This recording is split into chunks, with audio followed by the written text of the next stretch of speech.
What's up, y'all? Dr. Paul with another mail call.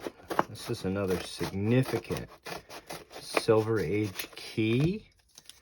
And it's a Pence variant, which we've talked about recently on the channel. And I'm going to continue to buy as long as people continue to put them on sale. All right. This is a eBay purchase from a seller who obviously has experience selling and packing comic books and shipping them, and they've done a great job with this comic book, so I appreciate that. I find recently most of the folks on eBay that are selling comic books know what they're doing, and they're packing them very carefully. We have a lot fewer losses due to postal carriers than we used to have. I've been buying from eBay for over 20 years. And it's about as good as it's ever been right now. Check that out. Daredevil number 3, August 1964, Pence edition. This is the first appearance of the Owl. So we talked recently about Daredevil. Daredevil was one of the last major creations of Stan Lee in the Silver Age. It was co-created with Bill Everett. And issue number 1 is a brilliant collaboration between Stan Lee and Bill Everett, who was a mastermind of the Golden Age as well. And issue 1 introduces, obviously, Daredevil, Foggy, Karen, the concept that his dad was a boxer. It's his full origin. It's beautifully illustrated. It is paced well. The dialogue is strong. It really is just a great book. Then Daredevil goes through a series of other creators. Stan collaborated with Joe Orlando on several issues. Bounced around with different artists. John Romita had a somewhat steady hand. Wally Wood did some issues before John Romita, and then he finally settles into Gene Colan for the rest of the Silver Age. A big, long, steady run, and I think Gene does a great job on the book. But the first issue, as I stated, is pretty great. Issue 2, Stan does his normal Stan thing where he has guest stars. So Daredevil actually faces Electro. You have like a cameo from the FF and from Spider-Man, and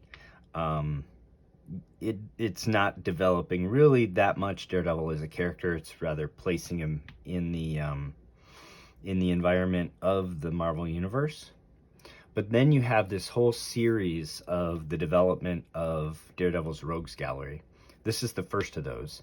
So this is number 3. This is the first appearance of the Owl. That's technically sort of Daredevil's first rogue, because his origin story has not a superpowered villain, just kind of a normal gangster. Issue 4 we've seen recently, that's first Killgrave, Purple Man. Issue 5, first Matador. Issue 6, Mr. Fear.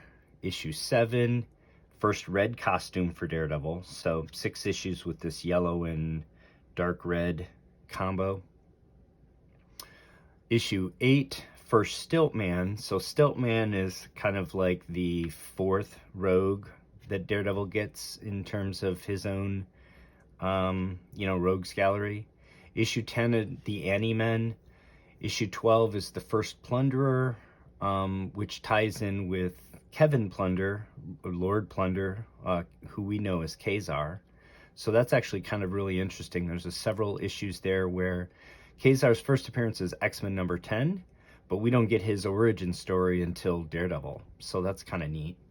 And then it starts to slow down. So issue 16 is the first Mass Marauder. Issue 18 is the first Gladiator. And that's sort of his last significant rogue that he gets for quite a while in the Silver Age. Although in issue 25 you do have the first Leapfrog, but other than the recent MCU interest in Leapfrog, rather Leapfrog's son, Leapfrog 2 if you will, that's a pretty minor, rogue. So why are we interested in this book specifically? As I said, the first of Daredevil's rogues, very early issue. CGC Census has about 1,200 copies of this book. The regular US edition with 12 cents here. And, this was advertised as a 5.6. I think it's in that ballpark. So I'm going to, I would estimate it at that and believe that it's probably a 5.5. I think that was a good sort of estimate by the seller. Fair market value for the US edition 5.0 is $400, 6.0 is $500. So maybe in the middle, $450. But here's what I love about these Pence versions. As we've talked about before, this is a first print. This is printed on the same press at the same time as the US edition. As a matter of fact, many people believe that these Pence versions were printed first. So if there is, in fact, a second print, it's the US edition. The plates were adjusted after the Pence and 12 cents was replaced. There's also a notation right here. Distributors in the UK, Thorpe and Porter Limited. So the plate that had that info and the info here and here got changed. And otherwise, then they printed the rest of the US production.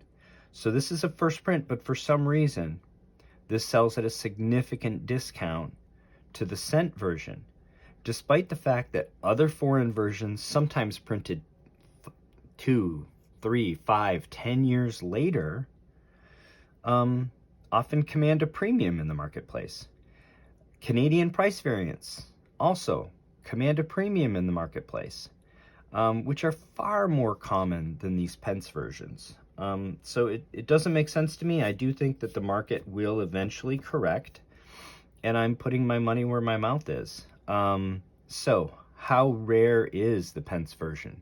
So I mentioned there are 1,200 copies of the US cent version of this book in the CGC Census. There are 7 Pence versions in the CGC Census. 7. So this is more than 100 times more rare. This is 150 times, 180 times more rare than the US version. And again, they're not selling at a premium in the marketplace, and they should be. They should be selling at a huge premium.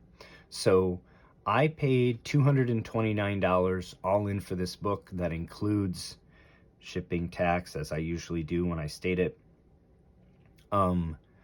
That's about what you would pay for this book raw for the US version. Actually, I think slightly less. I think you're going to pay for a raw 5 to 6 range. You're going to pay $250, $275, up to $300.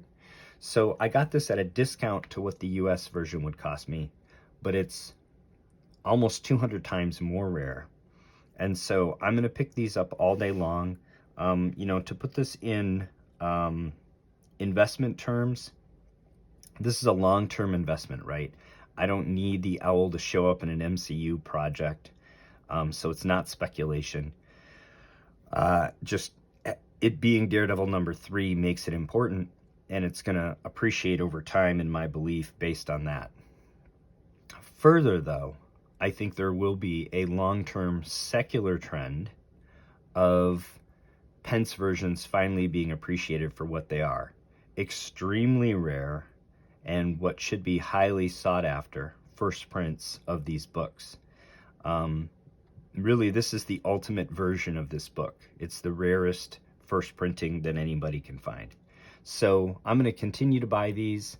I hope you're out there hunting for them too. Hopefully we're not competing for the same books, because I'm thrilled to buy this for, less than $230 when, it's far more rare than a book if it was slabbed would be worth something in the $450 range. So anyway, get out there, dig, find those Pence versions. If you don't want them, send them my way. Enjoy the hunt, and until next time, take care of one another.